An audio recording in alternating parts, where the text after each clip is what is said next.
Ora.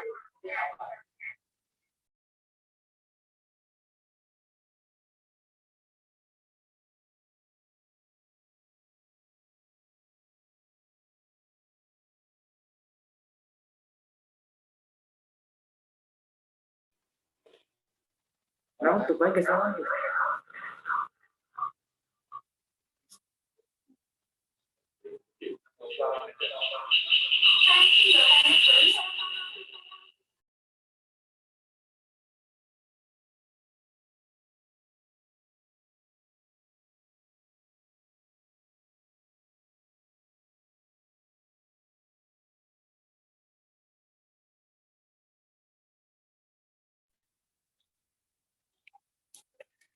Assalamualaikum warahmatullahi wabarakatuh. Alhamdulillahirabbil alamin wa bihi nasta'in ala umuri dunya waddin. Wassalatu wassalamu ala asyrafil anbiya'i wal mursalin wa ala alihi wa ashabihi ajma'in amma ba'd. Selamat siang semuanya, salam sejahtera untuk kita semua. Yang terhormat Bapak Ustadz Hafiz selaku narasumber, Yang terhormat Ibu Syarsyadias Mumpuni, MPD, selaku dosen pengampu lapangan. Dan yang terhormat para peserta webinar pada siang hari ini yang berbahagia. Alhamdulillah, puji syukur kita panjatkan pada Tuhan Yang Maha Esa karena berkat rahmat-Nya kita masih bisa berkumpul untuk bersama-sama menimba ilmu dari narasumber yang luar biasa ini. Meski harus dilaksanakan secara online, semoga kita tetap selalu dalam keadaan sehat. Amin. Acara ini merupakan acara pertama dari serangkaian webinar yang akan diselenggarakan oleh mahasiswa KKN Desa Bojongsana. Berikut ini saya bacakan susunan acaranya. Yang pertama, pembukaan. Yang kedua, sambut. Yang ketiga, pembacaan doa. Yang keempat, pemaparan materi sekaligus diskusi dan tanya jawab. Yang kelima, ada nutup.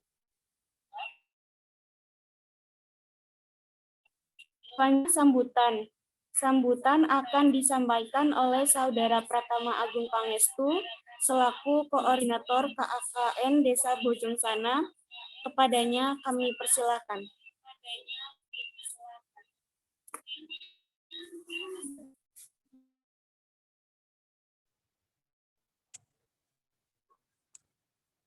Assalamualaikum warahmatullahi wabarakatuh. Alhamdulillah, puji syukur patut kita haturkan kepada Allah Subhanahu wa taala karena dengan kehendaknya acara kuliah umum manajemen kematian ini bisa terselenggarakan dengan lancar. Sebelumnya, saya ucapkan terima kasih atas kehadirannya kepada Bapak Ustadz Muhammad Hafid dan teman-teman pada kuliah umum ini. Kuliah umum manajemen kematian adalah kuliah umum yang akan membahas mengenai bagaimana memuliakan atau memperlakukan jenazah dengan semestinya menurut agama Islam. Saya berharap dengan mengikuti kuliah umum ini secara sungguh-sungguh, teman-teman bisa mengambil dan mempraktekkan suatu saat dengan benar tanpa keraguan lagi jika akan memulasarkan jenazah. Jangan sungkan untuk mencatat poin-poin yang kurang jelas. Silakan tanyakan kepada pemateri saat sesi tanya jawab. Saya ucapkan terima kasih pada rekan-rekan panitia yang telah mempersiapkan acara ini dengan sangat baik. Semoga kerja keras rekan-rekan dibalas dengan kebaikan oleh Allah Subhanahu wa taala. Amin. Semoga ilmu yang ada di kuliah umum ini menjadi jariah bagi rekan-rekan semua. Amin amin ya rabbal alamin. Amin. Kata saya mewakili panitia, mohon maaf jika ada kekurangan atau mungkin kesalahan kata dalam berjalannya acara ini. Apabila ada hal-hal yang kurang berkenan di hati teman-teman, saya mohon maaf. Akhirul kata, wassalamualaikum warahmatullahi wabarakatuh.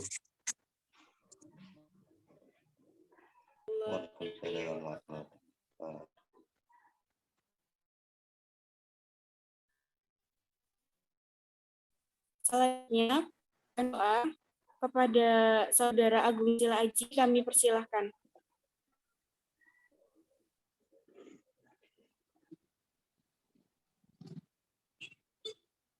Assalamualaikum warahmatullahi wabarakatuh.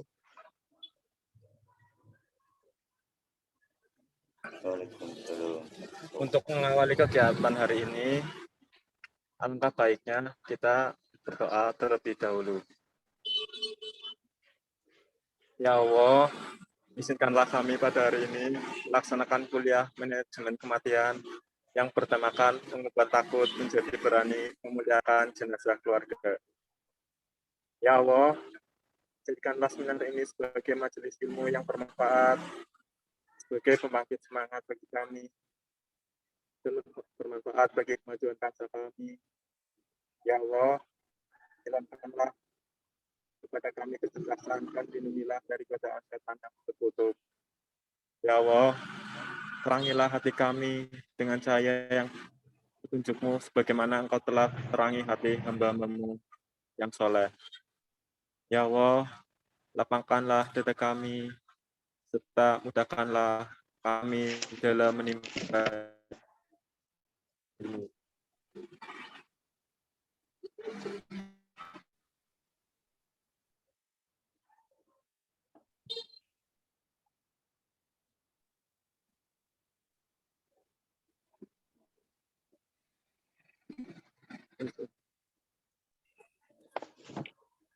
Sadaqallahul Adzim. Nah, selanjutnya saya serahkan kepada Bapak Setiawan selaku moderator.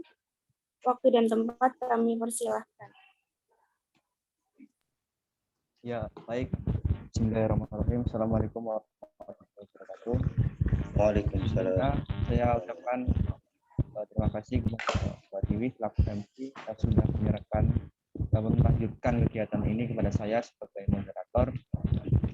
Sebelumnya saya aturkan banyak-banyak terima kasih kepada kawan-kawan semua yang sudah bisa menyempatkan waktunya untuk hadir di acara penting ini, acara webinar terkait manajemen kematian.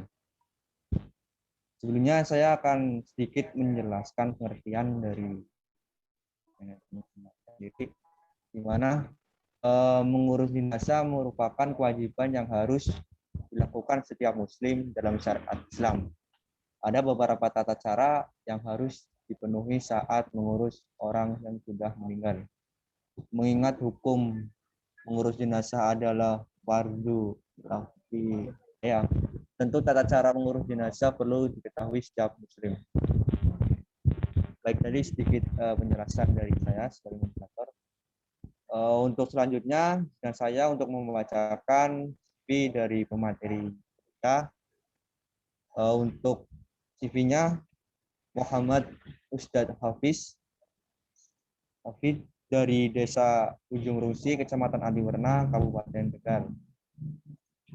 Baik, perlu saya ingatkan kembali untuk waktu berlangsungnya pemateri sendiri sekitar 45 menit.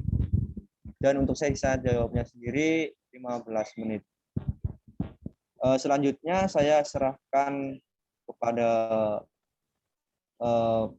Bapak Muhammad Ustadz Hafiz selaku pemateri kita yang akan menyampaikan materi mengenai manajemen kematian. Kepada beliau kami persilakan untuk waktu dan tempatnya. Monggo, Pak. Assalamualaikum warahmatullahi wabarakatuh. Terima kasih. Waalaikumsalam warahmatullahi wabarakatuh. Terima kasih kepada teman-teman dari Universitas UPS. Suaranya kedengaran apa enggak? Bisa. Kedengaran, Dad? Alhamdulillah pada kesempatan kali ini kita bisa berkumpul guna sharing-sharing masalah tentang ilmu. Dan pada siang hari ini akan dibahas tentang jenazah. Sebelum lanjut ke bab tersebut, kita harus tahu dulu kalau setiap yang bernyawa pasti akan merasakan yang namanya mati. Seperti halnya yang tertulis dalam Al-Quran surat Ali Imran ayat yang ke-185 yang berbunyi kullu nafsin dha'iqatul maut, bahwasanya tiap-tiap yang berjiwa ataupun yang bernafas pasti akan merasakan mati. Entah itu dari keluarga kita, dari tetangga kita, ataupun dari orang lain. Semua manusia pasti akan merasakan yang namanya mati. Jadi yang namanya manusia itu makhluk paling mulia. Jadi kita harus benar-benar ketika ada orang yang mati, terutama orang Islam, kita itu harus mengurusnya sesuai dengan apa yang menjadi tuntunan dalam agama Islam. Dalam hal ini, ngurumat jenazah ataupun yang berhubungan dengan jenazah, mengurus jenazah itu hukumnya itu fardu kifayah. Jadi yang namanya fardu kifayah itu berbeda dengan fardu ain. Yang namanya fardu kifayah itu ketika desa tersebut ada orang yang meninggal dan hanya cuma satu yang mengurusnya, itu seluruh desa itu tidak mendapatkan dosa. Tetapi ketika ada jenazah yang mati, tetapi di daerah tersebut, di desa tersebut tidak ada yang mengurusnya sama sekali, maka seluruh warga desa tersebut mendapatkan dosa. Itu yang namanya fardu kifayah. Jadi fardunya, kewajibannya itu untuk umum. Beda dengan fardu ain. Kalau fardu ain itu kewajiban untuk pribadi, seperti hanya sholat itu fardu ain. Tapi untuk jenazah itu hukumnya fardu kifayah. Untuk yang pertama, sebelum ke memandikan jenazah, kita harus tahu dulu cara-cara menghadapi ketika orang sakaratul maut ataupun ajalnya itu akan datang. Dalam hal ini yang orang yang sakaratul maut itu namanya muhtador. Muhtador itu orang yang mendekati mati. Jadi ketika ada orang yang mau mati, yang pertama itu dihadapkan ke arah kiblat. Dihadapkan ke arah kiblat, nanti ditalkin atau diajari mengucapkan lafaz la ilaha illallah. Tidak usah ditambahi dengan Muhammad Rasulullah. Cukup la ilaha illallah saja. Terus untuk yang kedua, ketika orang yang sakaratul maut ataupun muqtadur tersebut sudah mengucapkan la ilaha illallah, itu tidak usah diulangi lagi. Jadi cukup sekali ketika kita mengajari orang yang mau mati la ilaha illallah terus diikuti orang tersebut, itu tidak usah diulangi. Kecuali orang yang sakaratul maut itu mengucapkan kalimat lain. Seperti hanya kalimat apa selain la ilaha illallah, nanti diulangi lagi. Tapi kalau terakhirnya udah la ilaha illallah dan tidak mengucapkan kalimat yang lain, itu tidak usah diulangi. Itu poin yang kedua. Dan poin yang ketiga, apabila muhtador orang kafir ataupun orang murtad, tapi orang kafir atau murtad tersebut itu bisa diharapkan keislamannya. Kayak seperti pengen masuk Islam sebelum mati, pengen apa ketika sakaratul maut, itu bisa ditalkin dengan lafaz asyhadu alla ilaha illallah Muhammadar Rasulullah. Itu lengkap. Tapi ketika mayitnya emang sudah benar-benar orang Islam, cukup dengan la ilaha illallah. Itu ada di dalam kitab Ujairumi Al-Manhaj Juz 1 halaman 449. Dan untuk poin yang keempat, orang yang menunggu muhtador, berarti orang yang ada di sekeliling orang yang mau meninggal. Itu disunahkan untuk membaca surat Yasin ataupun surat Ar-Ra'd.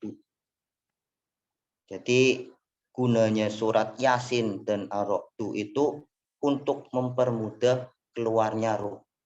Jadi biar ruhnya orang yang mau mati itu cepat keluar. Jadi disunahkan untuk yang hadir itu membaca surat Yasin ataupun surat Ar-Ra'd. Dan yang terakhir, poin yang kelima, menurunkan gambar-gambar yang ada di dinding. Jadi kalau ada orang sakaratul maut, semua gambar-gambar yang ada di dinding di rumah tersebut itu diturunkan. Kenapa? Dalam sebuah hadis itu ada yang mengatakan bahwa ketika ada orang sakaratul maut, tapi di rumahnya banyak tertempel gambar-gambar ataupun foto-foto, nanti malaikat pencabut nyawa itu tidak akan datang dulu.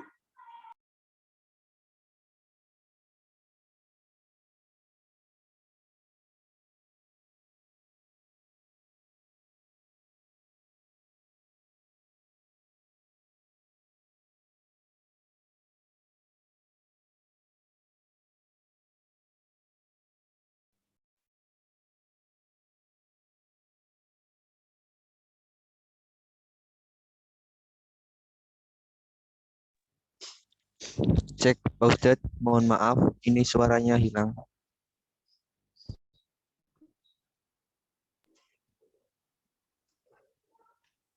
Jadi yang untuk yang kedua, poin yang nomor setelah orang sakaratul maut itu telah meninggal, berarti hal-hal yang perlu dilakukan setelah muhtador atau orang yang sakaratul maut itu telah meninggal dunia.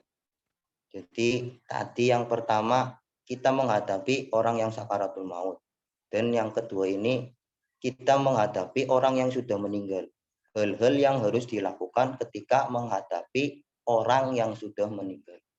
Untuk yang pertama, matanya dipejamkan. Kadang ada mayit yang matanya belum dipejamkan. Itu untuk lafadznya mau disebutkan apa enggak? Panjang banget. Untuk yang kedua, matanya dipejamkan itu, kita kadang ada mayit yang matanya itu masih tidak merem ataupun masih matanya terbuka.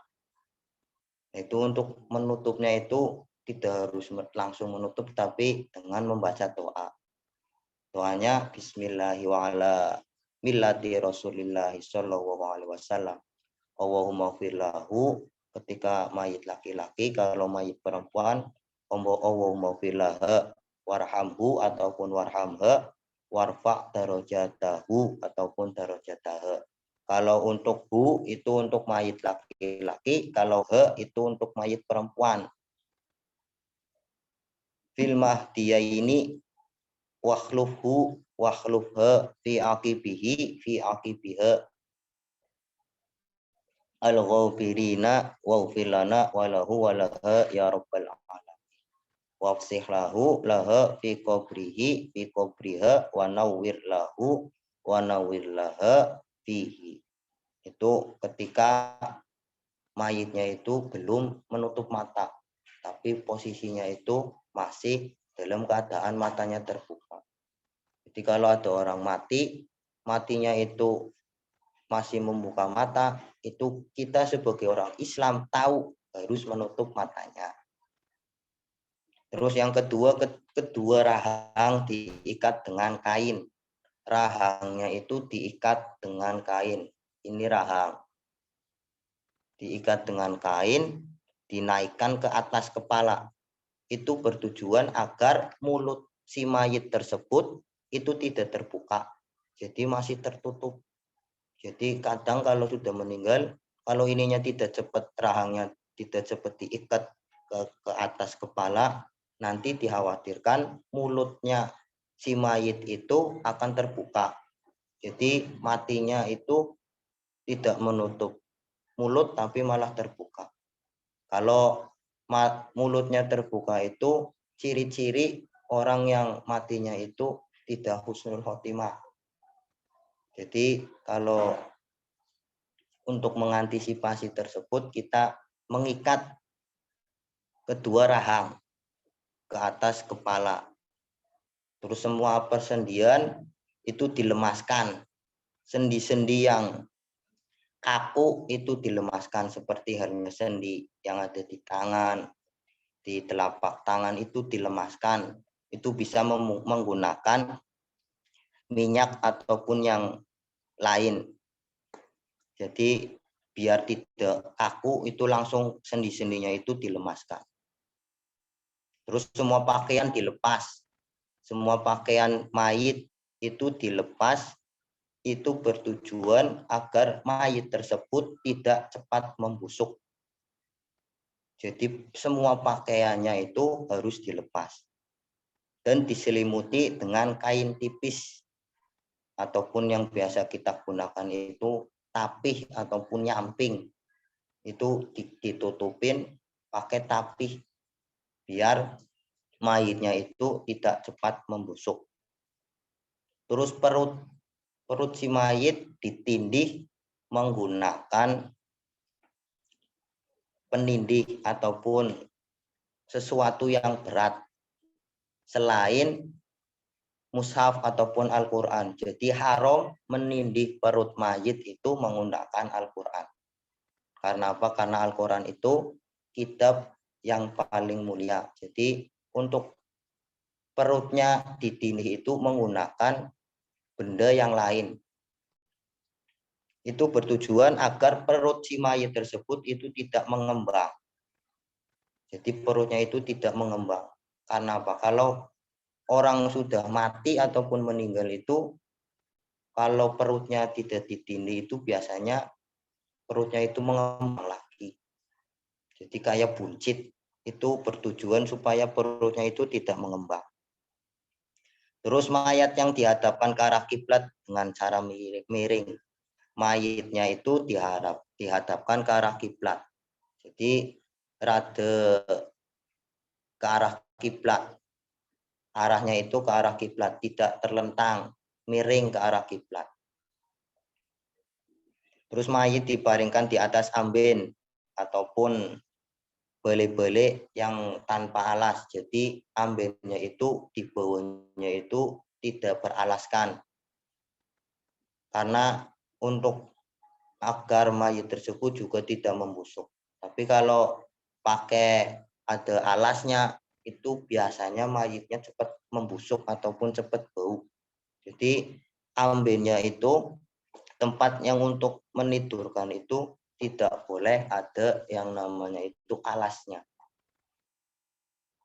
Dan yang selanjutnya segera dimandikan dan dirawat sebagaimana mestinya. Terus supaya segera dibayarkan hutangnya. Karena apa? Biar si mayit itu tidak ada tanggungan lagi di dunia. Yang membayar hutang itu ahli waris ataupun yang mewakilinya.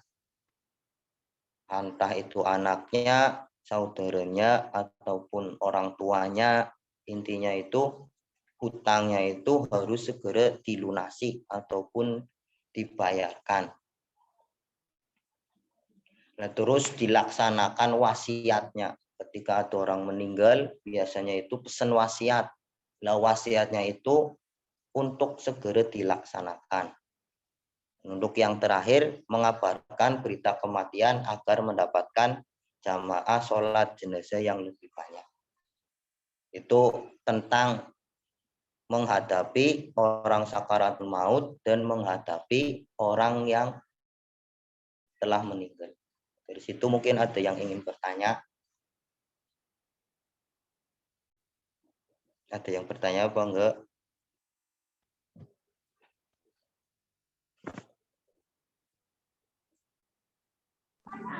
Monggo barangkali dari teman-teman ada yang mau bertanya terkait materi yang tadi disampaikan oleh Pak Ustadz.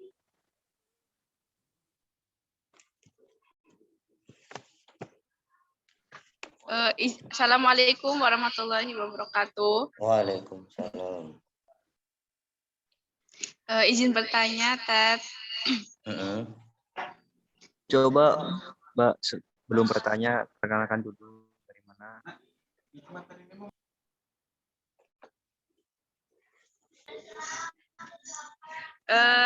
Kiat-kiat agar kita bisa meninggal husnul khotimah itu bagaimana ya, Ted? Ya, terima kasih. Terima kasih. Pertanyaan yang bagus. Kiat-kiat agar kita bisa meninggal dalam keadaan husnul khotimah. Yang pertama, yang paling penting ketika kita hidup di dunia ya, itu yang paling penting bagaimana nanti kita matinya bisa sadar. Yang benar-benar insya Allah ketika kita bisa meninggal dalam keadaan husnul khotimah, itu satu, si mayit tersebut sebelum meninggal itu kata-kata yang terakhir itu la ilaha illallah ataupun cukup dengan mengucapkan Allah. Itu insya Allah mayit tersebut meninggalnya dalam keadaan husnul khotimah. Terus lagi meninggal dalam keadaan ataupun posisinya itu pada hari Jumat. Itu orang meninggal itu husnul khotimah. Itu orang Islam, bukan orang selain Islam. Jadi ketika ada orang meninggal hari Jumat, itu insya Allah orang tersebut meninggalnya husnul khotimah. Kenapa? Ketika hari yang paling bagus itu hari Jumat. Hari Jumat tersebut itu hari semua, ketika ada orang meninggal pada hari Jumat, itu orang tersebut nanti di akhirat tidak akan dihisap. Jadi orang tersebut itu nggak mengikuti hisap, tapi langsung masuk ke surga.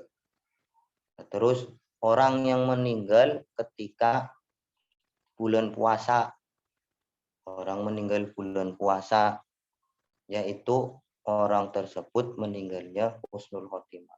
Jadi kiat-kiatnya itu ketika kita pengen meninggal secara husnul khotimah, ya kita yang terpenting harus taat kepada Allah. Karena tidak tahu kapan umur kita akan meninggal, kapan umur kita akan berhenti.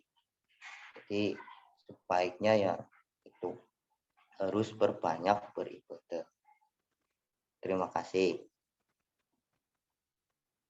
Ada yang lain atau mau dilanjutkan dulu? Monggo untuk yang lain barangkali ada yang mau bertanya. Kalau semisal nggak ada yang mau tanya lagi, bisa ya Pak Ustadz, bisa dilanjutkan lagi untuk materi selanjutnya, jelaskan lagi. Karena waktunya juga masih lumayan ada, Pak Ustadz menjelaskan. Ya, terima kasih. Kalau nanti akan bertanya lagi nanti selanjutnya nggak apa-apa. Jadi untuk selanjutnya itu ketika kita sudah menghadapi orang yang meninggal, caranya gimana? Sekarang yang selanjutnya tata cara untuk memandikan jenazah ataupun mayat. Untuk poin yang pertama, untuk cara memandikan mayat itu, yang pertama cari tempat yang sepi. Jadi tidak ramai, tempat yang sepi seperti hanya kamar mandi, ataupun kalau kamar mandinya kecil bisa di depannya kamar mandi, ataupun ketika masih kurang besar bisa di samping rumah. Tapi kalau di samping rumah itu harus ditutupi.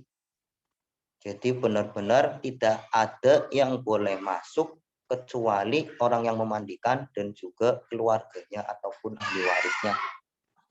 Yang terpenting itu yang boleh memandikan itu orang yang emang benar-benar orang yang biasa memandikan jenazah ataupun keluarganya itu yang masih mahram. Jadi masih mahram, bukan orang lain. Karena dikhawatirkan ketika yang selain mahram ataupun orang lain, barangkali si mayit tersebut punya cacat ataupun punya aib, entah itu di badan ataupun yang lain. Jadi yang boleh tahu itu orang yang memandikan jenazah ataupun dari pihak keluarganya. Dan yang kedua, si mayit auratnya itu ditutupi. Jadi seluruh auratnya ditutupi. Kalau laki-laki dari pusar sampai lutut itu harus ditutupi. Jadi semua auratnya ditutupi. Terus siapkan amben ataupun dipan yang posisinya miring. Gunanya amben miring, kalau amben lurus tapi ada semacam kayak bantal. Biasanya kalau bantal itu kalau buat memandikan jenazah itu memakai batangnya pohon pisang. Itu dilakukan supaya untuk cara memandikannya itu airnya itu bisa mengalir. Jadi airnya itu bisa mengalir merata sampai ke seluruh tubuh. Karena untuk memandikan jenazah itu sama halnya kita mandi wajib. Jadi seluruh badan itu harus terkena air. Untuk yang Poin yang keempat, jenazah disiram dengan air yang asin. Itu pakai air asin nggak apa-apa. Kadang kalau sekarang pakai air biasa ya nggak apa-apa, ataupun pakai air yang ada bunganya ya nggak apa-apa. Yang penting untuk basuhan yang terakhir itu menggunakan air yang bersih, air yang suci dan mensucikan. Jadi yang poin keempat itu disiram dengan air asin itu bertujuan agar si mayit itu tidak cepat membusuk. Kadang ada orang yang meninggal malam ataupun sore untuk menguburkannya karena menunggu dari keluarga itu menunggu sampai esok harinya lagi. Nah, itu ketika seperti itu mayit tidak cepat membusuk. Jadi disiram menggunakan air yang asin. Terus poin yang kelima, jenazah ditutukan condong ke belakang. Ditutukan agar punggung si mayit itu bisa terkena air. Punggungnya itu dicondongkan terus digosok-gosok dulu. Jadi si punggung si mayit tersebut dicondong ke arah belakang, telapak tangan orang yang memandikan diletakkan di bahu, jadi disendehin ke bahunya si yang memandikan, telapak tangannya itu memegang bahunya, mayit memegang gigir ataupun ini bahunya si mayit, nanti baru disiramkan air lagi. Dan perutnya itu diurut sedikit demi sedikit. Jadi perut si mayit itu diurut sedikit demi sedikit, itu bertujuan agar kotoran si mayit tersebut bisa keluar. Kadang ada yang orang sebelum meninggal itu posisinya belum buang air besar. Lah untuk ketika sudah meninggal belum sempat buang air besar, kadang ketika perutnya diurut sedikit demi sedikit, nanti kotoran tersebut bisa keluar. Walaupun orangnya sudah meninggal, tapi tetap bisa mengeluarkan kotoran. Jadi caranya itu perutnya diurut sedikit demi sedikit. Nah, seperti itu. Terus untuk yang keenam, jenazah ditidurkan miring ataupun terlentang. Jenazah ditidurkan miring ataupun terlentang. Kubul dan dubur jenazah dibersihkan dari kotoran atau najis.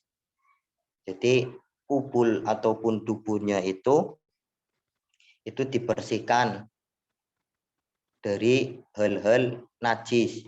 Oke, berarti cara memandikannya itu bagian yang untuk kubul itu bagian depan, belakang. Kalau kubul itu bagian depan, kalau dubur itu bagian belakang. Jadi kalau kubul itu yang buat pipis, kalau dubur itu yang buat buang air besar. Itu semuanya dibersihkan semuanya.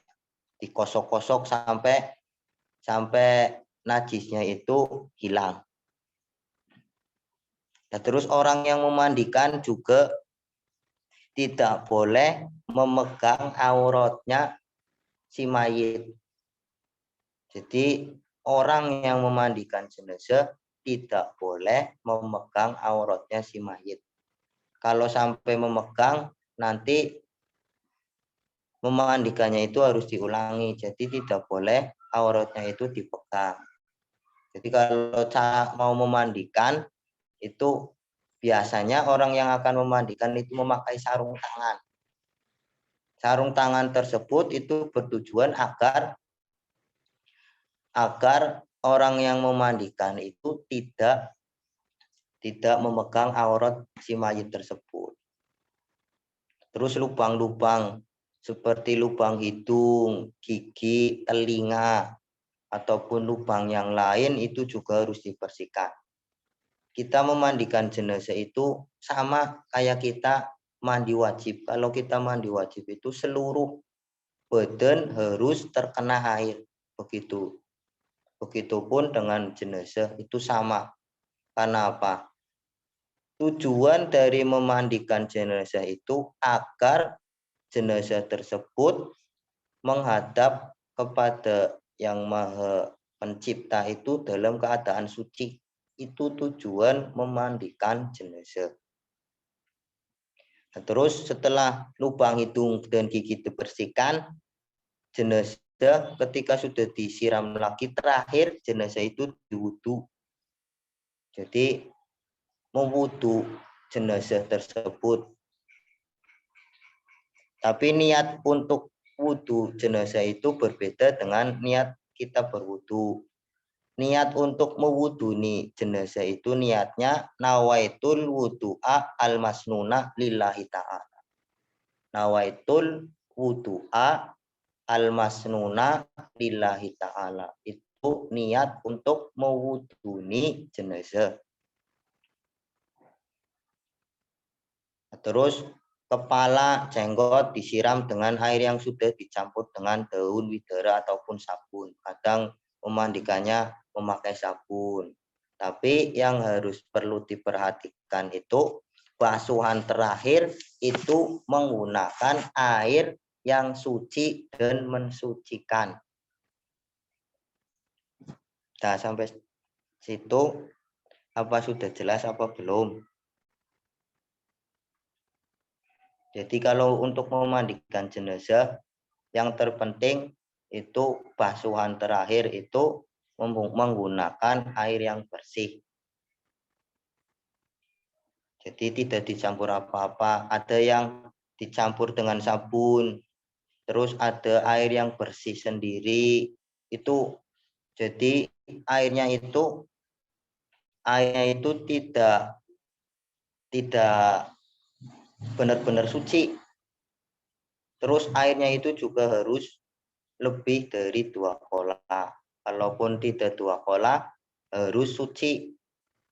Tidak boleh kena cipratan. Sumamanya pakai ember, boleh apa enggak tetap boleh. Cuma kalau pakai ember, itu yang harus diperhatikan, ember tersebut jangan sampai terkena cipratan dari bekas memandikan jenazah. Kalau sudah terkena cipratan, itu airnya tidak suci lagi. Tapi airnya yang namanya air mustakmal. Kalau air mustakmal beda dengan air yang suci. Kalau air mustakmal itu buat sesuci itu belum cukup ataupun tidak boleh. Yang boleh itu air yang benar-benar suci. Jadi kalau alangkah baiknya kalau kita memandikan jenazah itu menggunakan selang ataupun air yang mengalir. Jadi itu lebih enak dan benar-benar kesuciannya.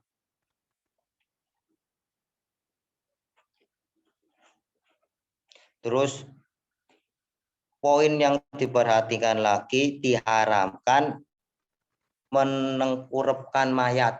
Mayat itu haram ditengkurapkan, berarti kebalikan dari terlentang. Itu ditengkurapkan itu diharamkan, nggak boleh ditengkurapkan. Terus ketika mayit orang, bukan mayit biasa, mayitnya orangnya bekas tabrakan, kadang darahnya masih keluar ataupun najisnya keluar terus.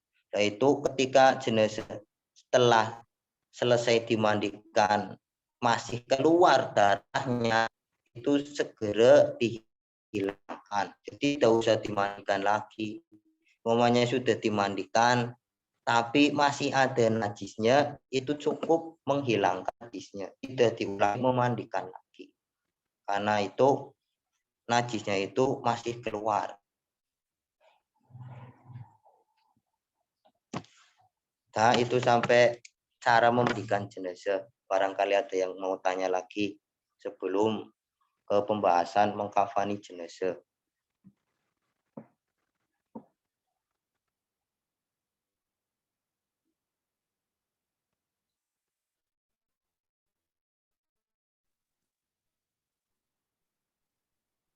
Assalamualaikum, Dad. Izin bertanya.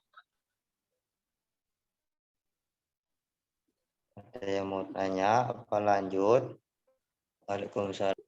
jika tidak ada air, bolehkah jenazah ditayamkan? Ya, terima kasih. Itu ketika tidak ada air, kita boleh ditayamumi apa enggak? Boleh. Karena apa? Yang namanya tayamum itu pengganti air. Jadi yang namanya tayamum itu tidak cuma untuk wudhu, tapi juga bisa jadi pengganti daripada mandi. Umpamanya kita punya hadas besar, tapi tidak ada air, kita tidak bisa mandi wajib karena tidak ada air. Kita tayamum itu juga boleh. Jadi kita harus tahu dulu yang namanya tayamum. Tayamum itu pengganti sesuci, pengganti dari air. Jadi ketika wudhu ataupun mandi itu menggunakan air, ketika tidak ada air itu menggunakan tayamum. Entah itu bisa buat wudhu, bisa juga buat mandi, bisa juga buat memandikan jenazah. Itu ketika benar-benar tidak ada air.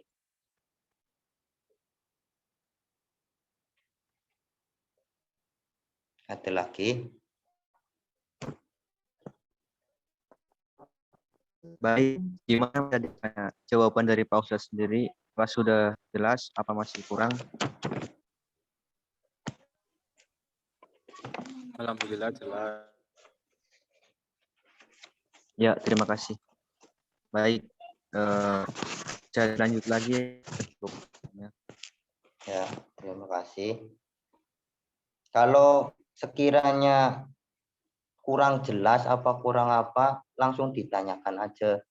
Jadi biar nanti itu sama-sama enak. Barangkali ada yang belum jelas, itu cepat-cepat langsung ditanyakan saja. Jadi biar tidak ada kesalahpahaman, kadang nangkepnya seperti ini, itu seperti ini. Jadi nanti itu ada yang bertanya lagi. Silakan kalau mau bertanya. Assalamualaikum Pak Ustadz. Waalaikumsalam. Mohon maaf, saya baru bisa join teman-teman KKN Bojong Sana. Halo semuanya, semoga sehat selalu. Oke, Iya, Bu. perkenalkan. Sehat. Alhamdulillah semuanya sehat ya. Oke, saya Alhamdulillah. dia Pak Ustadz, DPL KKN Bojong Sana. Terima kasih Bapak udah menyempatkan hadir, memberikan sharing ilmu kepada teman-teman Bojong Sana dan halayak umum yang nantinya memang kita akan upload di media sosial mengenai bagaimana kita pemulasaran jenazah. Nah, memang di saat kondisi COVID-19 ini nggak kita pungkiri ya Pak, setiap beberapa minggu kemarin setiap hari kalau di desa saya itu ada pengumuman kematian itu nggak cuma satu orang Pak. Biasanya ada satu, bahkan lebih dari satu, itu bahkan setiap hari. Nah, beberapa dari beliau-beliau yang almarhum itu juga kita tahu bahwa ada yang menjadi korban COVID-19 maupun memang dari sisi kesehatan maupun dari segi usia almarhum.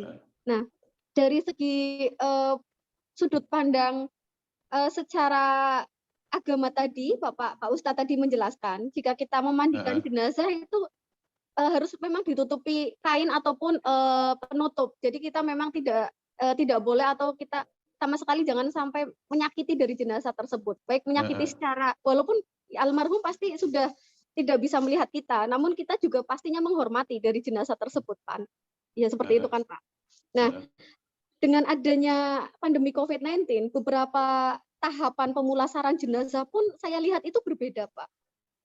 Baik itu yang dilakukan oleh rumah sakit maupun di pihak desa dengan pengembalian jenazah ke rumah masing-masing, ke keluarga masing-masing pun jika memang menjadi korban COVID-19 itu sepertinya agak sedikit berbeda dengan pemulasaran jenazah pada umumnya.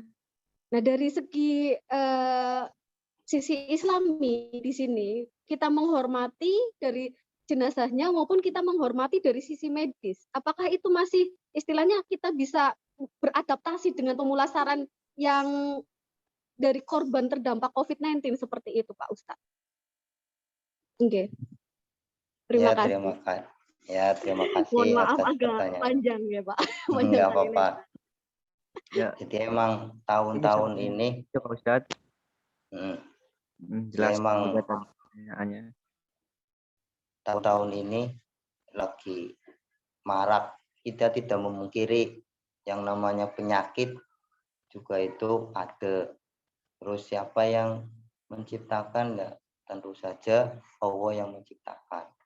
Tapi terkait dengan hal tersebut, ketika orang sakitnya tersebut benar-benar karena terkena virus yang sekarang masih ada, dengan cara memandikan, cara memulasari yang secara agama itu, di dalam tata cara memulasari secara agama itu tidak ada yang namanya itu kecuali kayak gini, kecuali ketika benar-benar mayitnya itu seorang mayit Islam, yaitu harus secara Islam ya juga harus dimandikan, dikafani, disolati, dan juga dikubur.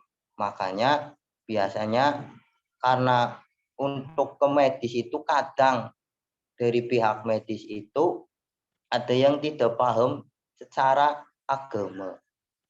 Jadi ketika secara agama tidak paham, kadang juga ada oknum-oknum yang tidak bertanggung jawab, katanya sudah dimandikan ataupun belum, ataupun pakaiannya masih di situ, kita dari keluarga tidak tahu.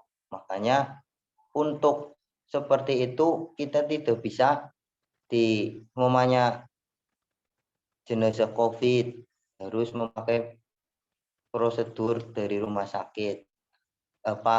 Memandikannya itu tidak usah dimandikan, boleh apa enggak, tetap yang namanya jenazah itu harus dimandikan. Itu biar apa? Biar kita menghadap yang menciptakan kita, menghadap Allah itu dalam keadaan suci. Jadi untuk dari keluarga ketika benar ada seperti itu dan harus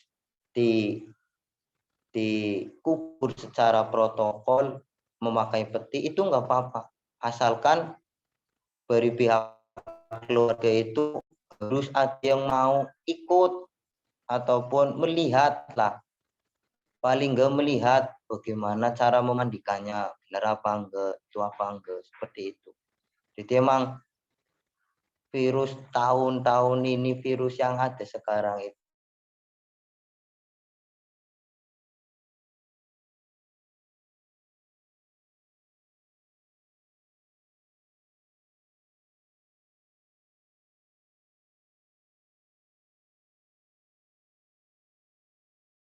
Halo Pak Ustadz. Halo teman-teman panitia, sepertinya sinyalnya agak keganggu ya. Ya, maaf, ini sinyalnya agak terganggu, soalnya kebanyakan yang masuk TV juga.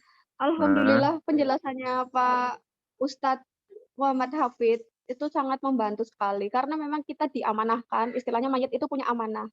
Kalau kita mendapatkan keluarga, rekan yang memang terkena pandemi COVID, korban COVID maupun yang non-COVID, kita setidaknya memenuhi amanah dari mayit. Yang disampaikan Pak Ustadz tadi betul. Setiap orang harus kembali kepada Allah dalam keadaan yang suci. Paling tidak ada saksi dari keluarga untuk memastikan bahwa apa yang dilakukan amanahnya terpenuhi. Apa yang dilakukan kepada pemulasaran jenazah, pemulasaran almarhumnya itu terpenuhi. Seperti itu. Terima kasih untuk rekan-rekan Bojong Sana. Terima kasih Pak Ustadz tadi penjelasannya sangat membantu, dan pastinya lebih ke para petugas pemulasaran ya, karena beliau-beliau garda terdepan yang memang harus dibekali ilmu pemulasaran, yang mana Pak Ustadz, halo, Assalamualaikum. Iya Pak, jadi yang tadi saya tangkap garda terdepan dari petugas pemulasaran jenazah itu perlu disampaikan ya Pak, istilahnya bahwa beliau-beliau petugas dari medis maupun petugas yang ada di desa, para relawan yang menguburkan, memandikan jenazah itu perlu diberitahu bahwa amanah mayit itu harus dituntaskan dari sejak memandikan, menyolatkan sampai dengan penguburan. Dan paling tidak keluarga yang hadir itu bisa menjadi saksi bahwa proses ketiganya itu berjalan sesuai dengan syariat Islam seperti itu, Pak. Ini Pak Ustadz. Bapak mikrofonnya mohon maaf.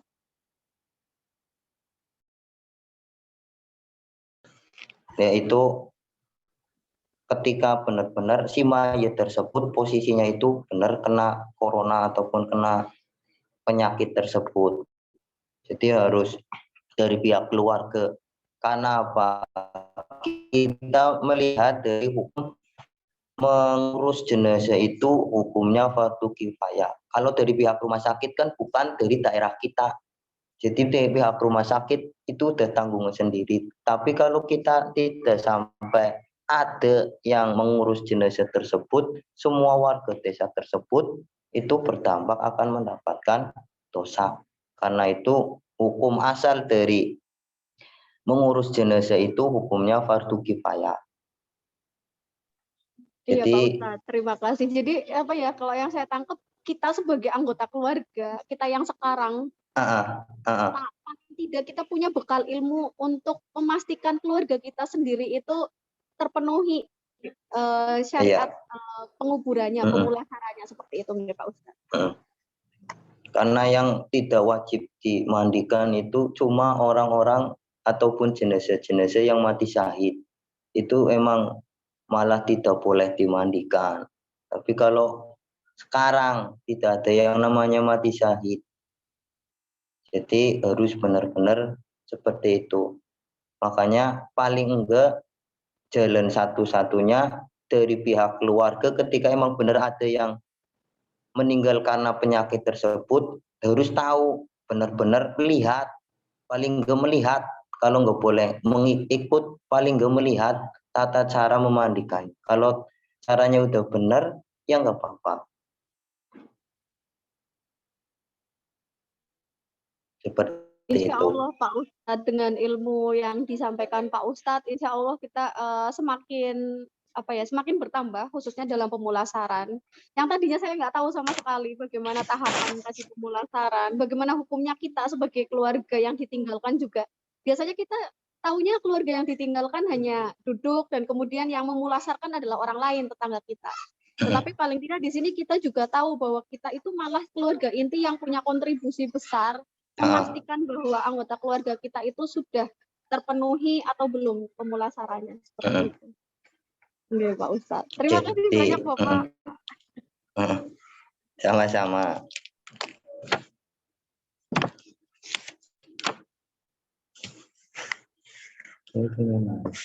Ya, barangkali ada yang lain atau mau melanjutkan untuk bab selanjutnya, atau untuk hari ini sekian dulu, apa mau dilanjutkan? Gini ya Pak Ustadz, mengingat waktunya juga udah cukup ya karena yang dari awal. Mungkin bisa dicukupkan dulu ya, nanti bisa dilanjut untuk di depan. Teman-teman panitia bisa sesi foto bersama.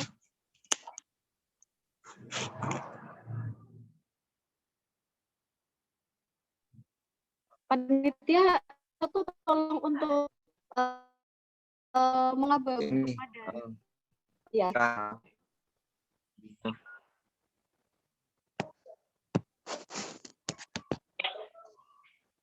Yo.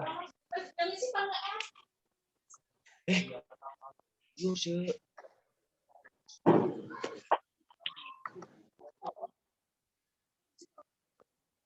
Tano. Yo sih.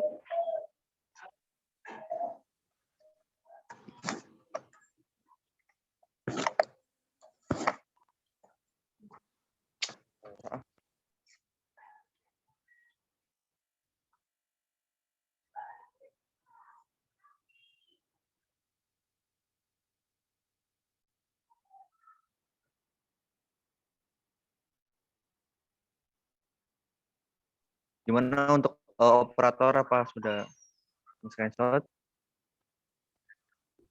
Sebentar.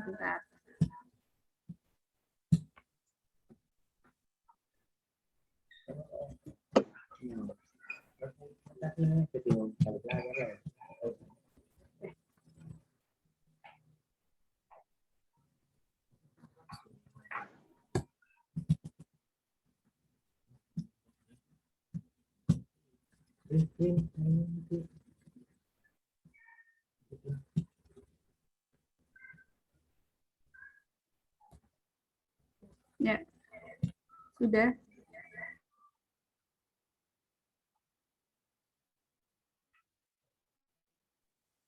Baik, ya juga udah di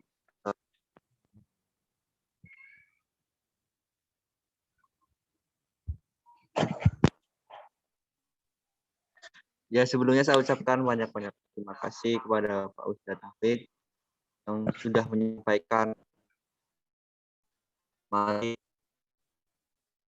mengenai manajemen kematian.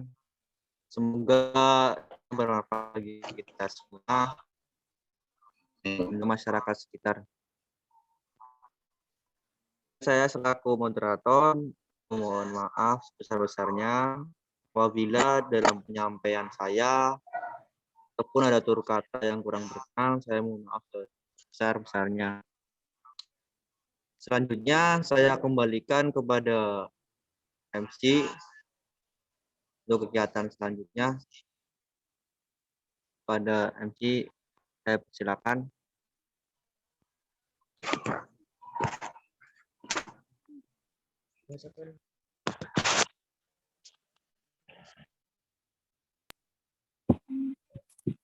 Ya, alhamdulillah. Kita telah sampai di penghujung acara. Terima kasih banyak kepada narasumber, Bapak Ustadz Muhammad Hafid, dan para peserta yang telah menyimak acara dari awal sampai akhir. Semoga banyak ilmu yang didapat untuk diaplikasikan dalam kehidupan sehari-hari. Saya mewakili panitia yang bertugas menyampaikan mohon maaf atas salah kata dan perbuatan. Akhirul kalam, billahi taufik wal hidayah. Wassalamualaikum warahmatullahi wabarakatuh. Waalaikumsalam warahmatullahi wabarakatuh. Terima kasih Pak Muhammad Hafid, Bapak Ustadz. Matur suwun atas Terima materinya, kasih. sharing informasi, infonya, sharing ilmunya. Matur suwun Bapak. Betul, sama-sama. Oke. Terima kasih teman-teman semua bojong sana. Terima kasih, Bu. Barangkali ada kata-kata yang kurang berkenan, kata-kata yang salah dari saya, mohon maaf yang sebesar-besarnya. Nggih, Pak Ustadz.